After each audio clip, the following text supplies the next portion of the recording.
It is now my great honor to invite our chief guest, the Honorable Prime Minister of Sri Lanka, Dr. Harini Amrasurya, to deliver the keynote address.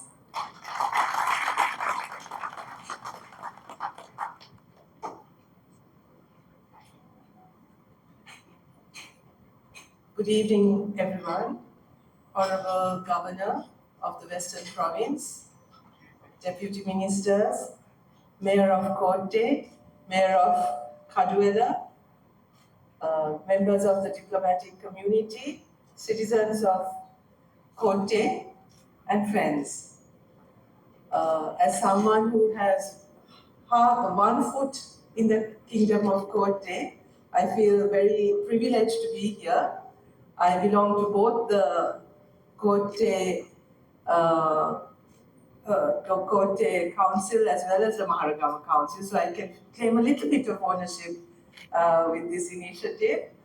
I'm really pleased to be here today and to be able to speak at the launch of the Kingdom of Kotte Tourism Trail, a really significant initiative for many reasons that marks the beginning of a new chapter for Sri Lanka. The project is more than just a tourism trail. It is a journey through history, nature, and heritage. It is an opportunity to reintroduce our capital city not only as the administrative heart of Sri Lanka, but also as a place of remarkable historical depth, cultural richness, and ecological value. And if you go into the history of Sri Jayawardhanapura Kotte, as was mentioned in the video, this was also a time of a great cultural renaissance. And I was really pleased to hear the mayor talk about the need to revive some of these, because I think Kotte is ideally positioned for this, and I really hope that this initiative will look at making Kotte a culturally rich city, a city where people can experience a good cultural life as well as all the other things that the city can offer. Also, as a urban wetland, this is, I think, uniquely positioned.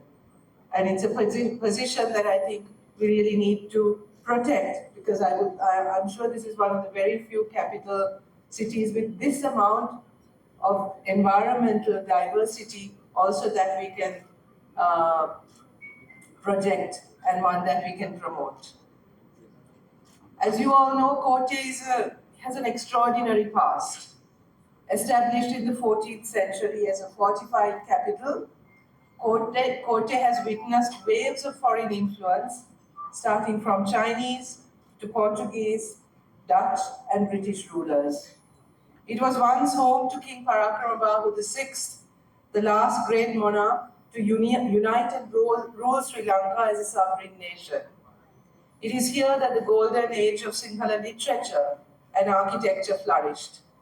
Today, the remnants of this rich history remain.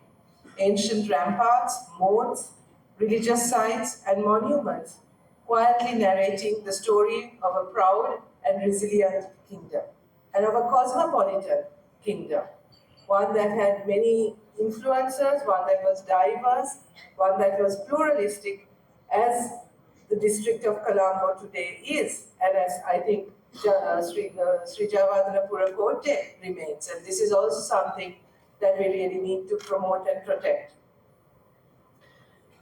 Yet Kotte is not only something that belongs to the past. It is a city of vibrant wetlands, diverse bird life, and a rare ecological balance that few capital cities in the world can claim. As the world's first wetland capital, Kotte offers a living example of how urban life and biodiversity can coexist if we protect it and if we take good care of it. If guided by thoughtful planning and deep respect for the environment, this uniqueness of this capital city can be something that we can be proud of. The Kingdom of Kotte Tourism Trail brings together these unique dimensions, history, culture, nature, into one experience. It invites both Sri Lankans and international visitors to explore a side of Kotte that has remained hidden for too long.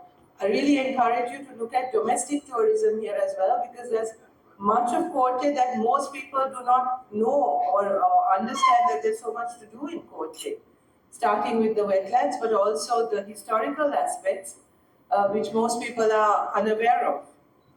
This initiative, led by the Kotte Green Tourism Network, with support from the Western Province Tourism Board and the Governor, Honorable Hanif Yusuf, and inspired by the vision of the Deputy Minister Chaturanga Abesingha, reflects a strong commitment to community-based and sustainable development. This, Honorable Deputy Minister, as you mentioned, is what we are talking about when we talk about inclusive growth, inclusive development, and inclusive tourism. That the community is deeply involved in these initiatives, and tourism doesn't just become some kind of extractive sector, but rather something that nourishes the citizens and the community in which it is located. It shows what is possible when local leadership, civic engagement, and national heritage come together with a shared purpose. On behalf of all Sri Lankans, I offer my appreciation to the organizers and partners of this project. Your work is helping reimagine our capital, not only as a place of governance, but as a living museum and an open classroom, where every street corner, wetland, and shrine has a story to tell. As we begin this new journey, let us ensure that tourism in Kotte is built not just for visitors, but for the communities who call this city home. Let us celebrate and protect the heritage that belongs to all of us and pass it on with care to future generations. Thank you very much, and I wish you all a very pleasant evening.